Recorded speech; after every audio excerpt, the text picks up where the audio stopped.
तो हेलो दोस्तों, कैसे हैं आप लोग। आज का हमारा टॉपिक रहने वाला है मैनीफोल्ड गेज के बारे पे कि मैनीफोल्ड गेज कैसा होता है और ये किस प्रकार का होता है, हम लोग इसका वर्क कैसे करते हैं और कैसे इसको काम में लेते हैं और कैसे ये बनावट होती है इसकी और किस प्रकार इसमें हम लोग वैक्यूम और इनपुट और आउटपुट लाइन वगैरह क्या होती है। तो चलिए आज हम लोग इस टॉपिक पे सीखते हैं। जैसे कि मैंने इस व्हाइट बोर्ड में बना के रखा है पहले से, मैनीफोल्ड गेज जो होता है वो कंपाउंड गेज और प्रेशर गेज दोनों को मिल करके बना होता है। और कंपाउंड गेज प्रेशर गेज को मिल करके बना होता है। आपको पता है कि गेज की नीचे वाली सुई हमारी इनपुट लाइन होती है जो कि सिस्टम से जुड़ी होती है। उसी प्रकार आप इसमें भी देखेंगे कि इसमें 3 लाइनें होंगी। तीनों लाइनों में क्या होगा कि जो हमारी गेज मीटर की नीचे वाली लाइन होगी वो इनपुट लाइन होगी। दोनों साइड आप देखेंगे कंपाउंड गेज के मीटर के नीचे वाली लाइन हमारी इनपुट लाइन होगी, प्रेशर गेज मीटर के नीचे वाली भी लाइन हमारी इनपुट लाइन होगी और इन दोनों के आउटपुट को मिलाकर के एक बीच में आउटपुट लाइन होगी। इसमें एक आउटपुट लाइन रहती है, 2 इनपुट लाइन रहती है। इसके बाद आप लोग देखेंगे कि ये रॉड जैसे लगी है, तो ये रॉड इसलिए लगाया जाता है कि कहीं पे हम लोग वर्क कर रहे हो तो इस मीटर को हम कहीं टांग सके। इसके बाद आप देखेंगे एक हैंडल इस साइड है और एक हैंडल इस साइड है, तो इसको भी समझ लीजिए ये किस लिए लगे हैं।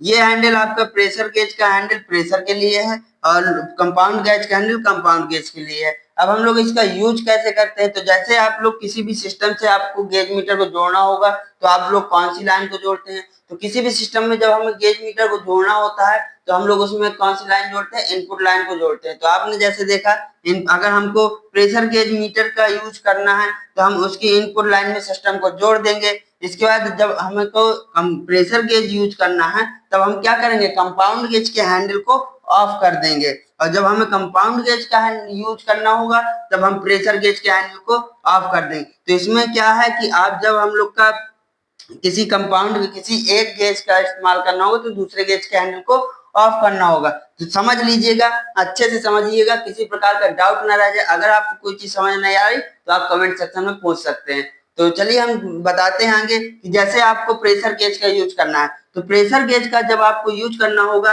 तो कंपाउंड गेज के हैंडल को जब आप ऑफ कर देंगे तो इसकी इनपुट वाली लाइन क्या है, हमारी क्लोज हो जाएगी, तो ये हमारा प्रेशर गेज यूज कर पाएंगे। इसके बाद जब हमें कंपाउंड गेज यूज करना होगा तो हम प्रेशर गेज के हैंडल को ऑफ कर देंगे तो प्रेशर गेज की इनपुट लाइन बंद हो जाएगी और इधर का हमारा कंपाउंड गेज मीटर ऑन रहेगा। तो इस प्रकार से आप सिंगल सिंगल भी यूज कर सकते हैं। अब आपको ये मैनीफोल्ड गेज बनाया किस लिए गया है ये समझ लीजिएगा।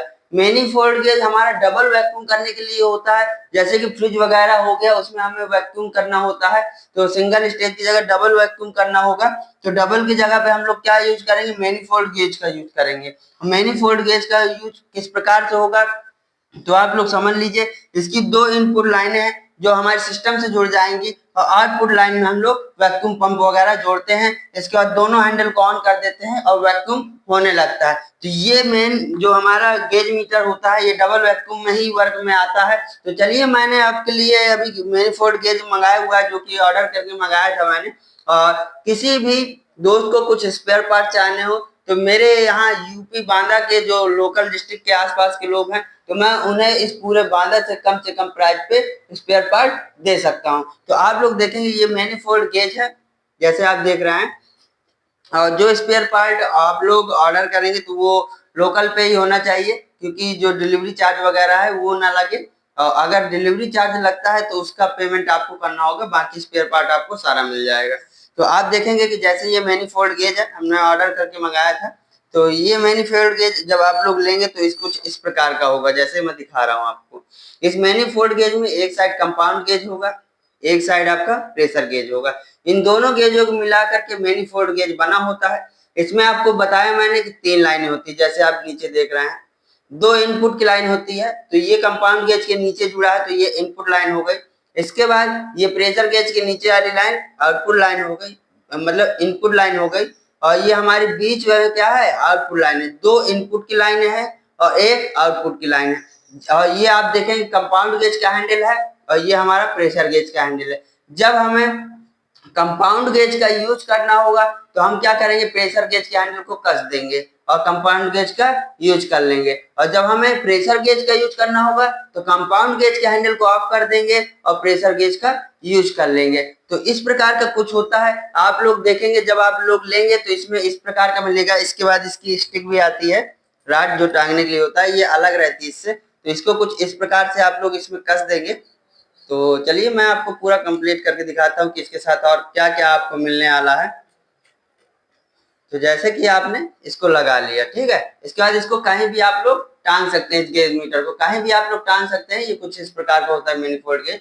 और इसमें आप देखेंगे 0 psi से 500 psi तक का प्रेशर है कंपाउंड गेज में। और इसमें क्या है 0 psi से 800 तक का प्रेशर है। तो आप लोग देखेंगे कुछ इस प्रकार का होता है, रहता सेम ही है। देखिए मैं ये वाले भी आपको दिखाता हूँ।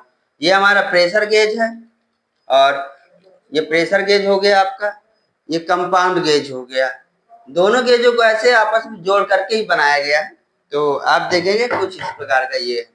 इसके बाद जब आप लोग इसको लेंगे तो इसके साथ आपको मिलने वाली है charging cable, gas charging cable.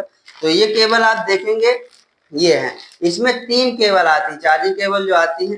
तो चलिए मैं आपको ओपन करके दिखाता हूँ कौन कौन सी चार्जिंग केबल है। इसके साथ में ही आपको मिलेंगी, इसका अलग से कोई वो नहीं है। इसी गेज के साथ आप लोग को ये चार्जिंग केबल मिलेगी। और मैं आपको एक चीज बता दूं, ये चार्जिंग केबल में आप लोग 400 से 500 psi से ऊपर प्रेशर वगैरह न डालें, क्योंकि ये कमजोर रहती हैं। तो मैं जैसे कि आपको दिखाऊंगा, ये आपकी चार्जिंग केबल है येलो कलर की। इसके बाद एक चार्जिंग केबल है हमारी रेड कलर की और एक चार्जिंग केबल है ब्लू कलर की। तो 3 चार्जिंग केबल इसको मिलने वाली है आप लोग के साथ। इस तीनों चार्जिंग केबल में आप लोग देखेंगे कि हमारे जो PSI लिखा गया है, मैं आपको दिखाऊंगा कितने PSI का प्रेशर ये चार्जिंग केबल ले सकती हैं। तो आप देख सकते हैं इस पाइप में लिखा गया है 500 PSI मैक्सिमम, 500 PSI। तो आप इन पाइपों में 500 से ज्यादा प्रेशर वगैरह ना करें, नहीं तो ये क्या होगी फट जाएंगी, कमजोर रहती हैं। इससे ज्यादा PSI वाली भी आती हैं। तो आप देखेंगे कि इस गेज मीटर के साथ ये 3 केबल आएंगी आपकी चार्जिंग केबल, और 3 चार्जिंग केबल और एक मैनिफोल्ड गेज जो कि ये है। इतना आपको प्रोडक्ट इसमें मिलने वाला है। और देखेंगे ये तीनों हैं, ये 3 चीजें आपको मैनिफोल्ड गेज के साथ ही मिलेंगी। आपको अलग नहीं ये केबल लेना है, इसके साथ में ही ये तीनों केबल मिलेंगी। और इसमें आप लोग R22 वगैरह नॉर्मल कैसे चार्ज कर सकते हैं, 500 PSI तक के अंदर का सारा वर्क कर सकते हैं। ये तीनों हम लोग की जो देखेंगे आप लोग चार्जिंग केबल, तो सारी हमारी 500 PSI की ही है। इनकी क्षमता जो है वो 500 PSI ही है, इससे ज्यादा की नहीं है। तो मैंने जैसे कि आपको बताया कि मैनिफोल्ड गेज किस प्रकार का होता है। अब जब आप लोग समझेंगे, जब इसमें ये कांच जैसे का लगा है, जब आप लोग इसमें गैस वगैरह चार्ज करेंगे तो यहाँ पे आप लोग देख पाएंगे कि गैस हमारे लिक्विड के फॉर्म में जाएगी, जो कि इस ग्लास में देखने के लिए ये बनाया गया है।